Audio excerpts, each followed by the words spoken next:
안녕하세요. 반갑습니다. 정말 반갑습니다.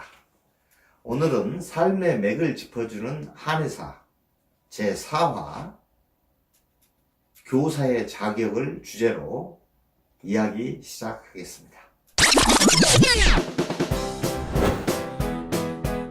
요즘 신문을 보면 성추행에 관련된 선생님이나 학생들의 인격을 못 오가고 오로지 경쟁, 그리고 오로지 좋은 성적, 높은 성적만을 내라고 강요하는 교사들이 상당히 있는 것 같습니다. 이런 교사들을 볼 때면 제 어린 시절, 초등학교 1학년 때 시절 담임 선생님이 생각납니다. 제 초등학교 1학년 6살 때, 2학기 때, 초등학교 1학년 2학기 때 제가 광주 중초등학교로 전학을 갔었는데, 이 초등학교 때 숙제에 관련된 일화 때문에 제가 공부를 하지 않겠다고 결심했던 일이 있습니다. 그 당시 때는, 지금은 어쩐지 모르겠지만, 그 당시 때는 국어 숙제로 비슷한 말 10개 써와라, 반대말 10개 써와라, 이런 숙제를 내주셨습니다. 그래서 찬성 그러면 반대 그러는데, 어릴 때는 찬성에 대한 반대말이 안 찬성 하면, 그게 반대말인지 안 때도 있었습니다. 그래서 저는 숙제를 할 때 전부 이 안자를 붙여가지고 기억이 잘 모르는 것은 안자를 붙어서 반대말을 만들고 그랬던 기억이 있는데, 하여튼 이렇게 숙제를 다 해놓고 제가 가방 속에 이 숙제를 넣었어야 되는데 깜빡 잊고 그냥 그 자리에 놔뒀었나 봅니다. 그리고 다음날 아침에 일어나서 바로 학교를 이제 갔는데, 학교에 가서 노트를 찾아보니까 국어 노트가 안 보이는 것이었습니다. 이거 숙제를 내줬었는데 이거 어떻게 하지? 그때부터, 그걸 아는 순간부터 가슴은 조마조마하고 불안하고 그랬었습니다. 그런데 이제 수업 시간은 3교시 국어 시간이 돼가지고, 선생님이 자, 숙제 검열하겠다, 숙제 펼치세요 라고 했는데, 저는 노트를 안 가졌더니 펼칠 수가 없었습니다. 선생님이 제 자리에 와서 영성아, 네 노트는 어디 있니? 어떻게 됐니? 라고 물어보셨습니다. 그때 제가 숙제를 했는데 깜빡 잊고 노트를 못 가져왔습니다.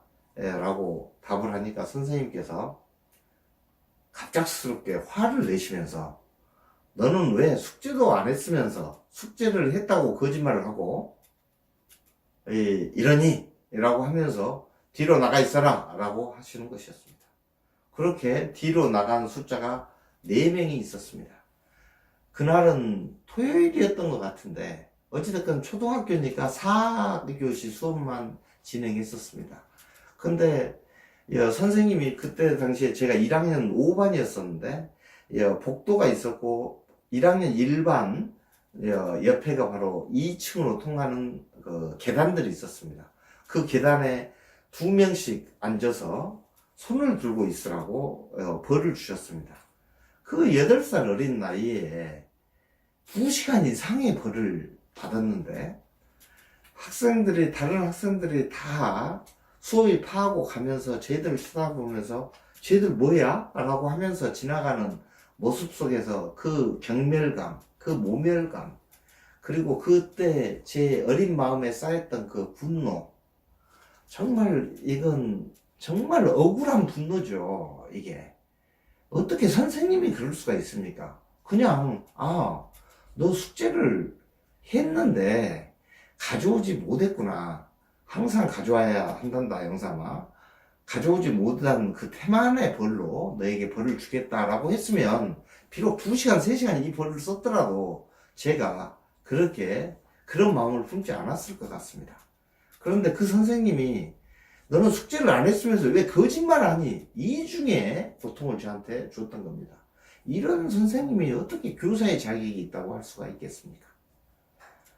여러분, 제가 정말 존경하는 두 분의 인류의 대교육자 이야기를 소개해 드릴까 합니다.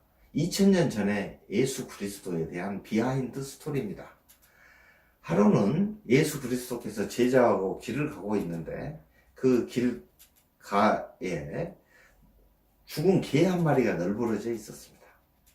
그런데 제자들을 가다가 그걸 보고서 한 제자가 저 개를 봐라, 얼마나 얼마나 이 악취가 심하냐 하고 코를 트는 것이었습니다. 그러니 다른 제자 한 마리가 또 보면서 저 구데기를 봐라. 얼마나 혐오스럽냐라고 얘기를 하니까 그 소리가 예수님 귀에 들렸습니다. 그래서 예수님께서 잠시 멈추시고 돌아와서는 얘기하시는 것이었습니다. 저 이빨을 봐라. 얼마나 희고 빛나냐라는 것이었습니다. 이 예수님의 이 말씀이 무엇을 의미할까요? 그리고 또 한 분 제 존경하는 큰 교육자가 계시는데 그분은 바하올라라는 분입니다. 그 바하올라께서는 사람들에게 항상 장점만을 보라고 가르치셨습니다. 어떤 사람이 9가지 장점이 있고 1가지 단점이 있을 때 9가지 장점을 봐라 라고 가르치셨습니다. 그리고 만약 어떤 사람이 오로지 1가지 장점만 있고 9가지의 단점이 있을 경우에 이 9가지 단점은 보는 걸 다 잊어버리고 1가지 장점만을 보라고 가르치셨습니다. 이 가르침의 의미가 무엇이겠습니까? 우리는 매 순간 살면서 여러 상황에 직면하게 됩니다. 그 속에서 우리가 바라보는 면은 어떤 면일까요? 긍정적인 면일까요? 부정적인 면일까요? 만약에 우리가 부정적인 면을 보고 있다면 바로 그것은 고통이고 그것은 불행입니다. 여러분, 매 순간 있는 그 자리에서 절대 긍정의 마음으로 장점, 밝은 면, 맑은 면만을 보셨으면 합니다. 그리고 교사라면 당연히 모든 제자들에게서 그런 면만을 볼 줄 아는 눈을 가져야 할 것 같습니다.